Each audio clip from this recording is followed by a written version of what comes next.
Welcome to this explainer on the musculoskeletal examination. Today, we're going to translate core clinical principles into pinpoint diagnostic precision. We'll be taking a highly structured, visual approach to understanding exactly how to assess the locomotor system. So, if you're looking to really hone your diagnostic skills, you are in the exact right place. Let's just dive right in. Here's a quick look at our agenda for this explainer. We're going to start broad with core principles and the GALS screen, then move through gait abnormalities, spinal assessment, and targeted joint exams before wrapping up with the high stakes of getting your diagnosis right. All right, starting with Section 1, Core Examination Principles, the absolute foundation of joint assessment. Now, you've probably heard the old golden rule of orthopedics, but notice the deliberate sequence we're using here. Look, move, feel. We've actually amended the traditional order just a bit. Why? Well, think about acute arthritis. Asking the patient to move actively first prevents you from causing them unnecessary pain through premature prodding and palpation. You always want to respect the patient's pain before you get your hands on the joint itself. During that initial look phase, your job is to spot structural abnormalities right off the bat. And a really crucial distinction here is knowing the difference between a valgus and a varus deformity. A valgus deformity deviates laterally, away from the midline. Think of your classic knock knees. A varus deformity, on the other hand, points medially, right towards the midline. Getting this mixed up fundamentally alters your diagnostic pathway, so definitely burn these two definitions into your memory. Let's move on to Section 2, the GALS locomotor screen. This is our rapid assessment framework. I absolutely love the GALS system because it's just so elegant. It cleanly categorizes the entire locomotor system into 4 easy-to-remember domains: gait, arms, legs, and spine. Notice the specific assessment actions here. For the arms, you just ask the patient to put their hands behind their head, then squeeze the metatarsophalangeal joints to check for synovitis. Simple, right? For the legs, check leg length and passively flex the knee and hip. It's honestly an incredibly efficient way to spot limited mobility globally across the body. Next up, Section 3, Decoding Gait Abnormalities, focusing on symmetry and structure. So you're observing the patient's gaits carefully as they walk across the clinic room. What are you looking for? Well, we're checking for 4 distinct unilateral abnormalities that can instantly reveal underlying pathologies. You have the antalgic gait, which is that classic painful limp where the patient spends significantly less time in the stance phase on the bad leg. Then there's the Trendelenburg gait, the hemiplegic gait, where the leg swings out in this wide arc.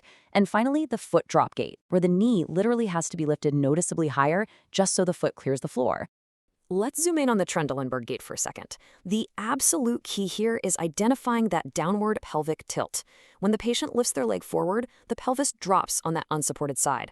This points us directly toward a painful hip disorder, maybe a subluxation or a weakness of the contralateral hip abductors. It's a purely mechanical failure, and once you know what to look for, you can confidently spot it from all the way across the room. Moving right along to Section 4, Spinal Assessment Techniques, specifically looking at lumbar flexion and pathology. Okay, let's break down Schober's test into 4 really precise physical actions to properly measure lumbar flexion. First, you make a mark on the lumbar spine exactly at the level of the posterior iliac spine. Second, you measure out a line starting from 5 centimeters below that mark up to 10 centimeters above it. Third, ask your patient to bend forward to touch their toes as far as they possibly can. And finally, you measure that same line again to check if it lengthens by at least 5 centimeters. That 5 centimeter metric, it is absolutely vital. If that measured line doesn't lengthen by at least 5 centimeters during the test, you have objectively identified reduced lumbar flexion. And guys, this is a massive red flag indicating potential spinal disease like ankylosing spondylitis.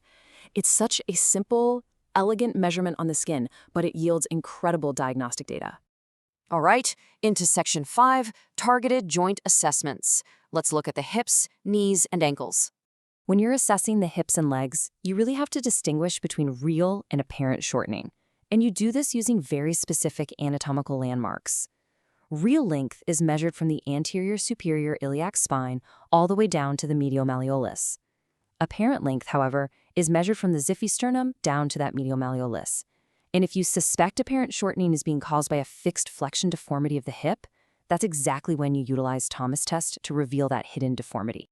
Now, moving down to the knee, your history and visual inspection have to quickly differentiate between an acute traumatic joint bleed and a chronic degenerative issue.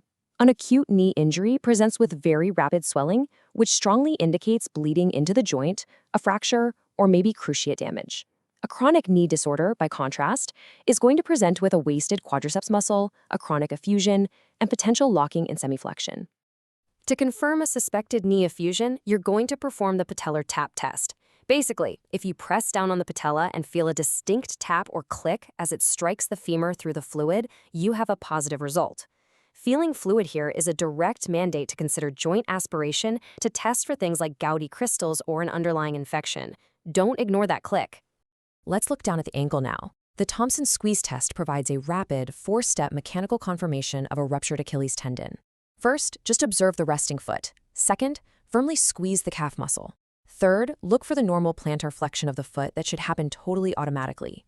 Fourth, and most crucially, if the foot does not plantar flex when you squeeze that calf, it is a definitive indicator of an Achilles tendon rupture. I mean, the tendon connection is literally severed. Which brings us to our final section, Section 6, the high stakes of diagnosis, covering malpractice and negligence. So why does all of this matter so much? Because a missed Achilles rupture, maybe because you just didn't do a Thompson squeeze, or a misidentified gait, isn't just a simple clinical error. It honestly borders on medical negligence. Negligence occurs when a prudent physician is involved in an act of omission or commission that invariably results in harm to the patient. And a prime example of this? A failure to diagnose. There's a really critical distinction between intentional malpraxis and diagnostic negligence, and it all comes down to intent. Malpraxis involves disgraceful conduct outside acceptable bounds, like working while inebriated, and it's always done intentionally. Negligence, like a wrongful diagnosis stemming from a rushed or omitted physical exam, is usually a lack of prudent care or an act of omission. Both are terrible, and both severely hamper the vital bond between the physician and society. As the medical literature bluntly states, it is essential to arrive at the appropriate diagnosis in order to deliver the best healthcare services. It sounds completely obvious, right? But accurate diagnosis really is the absolute foundation of all healthcare. And that diagnostic accuracy is born directly from the exact, structured examination techniques, like the GAL screen and those look, move, feel principles that we've just covered today. Knowing the exact mechanics of Schober's test or patellar tap is vital, but I want to leave you with this provocative thought regarding the immense responsibility that rests on your accurate physical examination. Will a misstep in your rapid GAL screen today become the basis for a devastating medical negligence claim tomorrow? Master these techniques, trust your structured approach, and let your hands guide your diagnosis. Thank you so much for joining me for this explainer. Keep learning, keep practicing, and I will see you on the next one.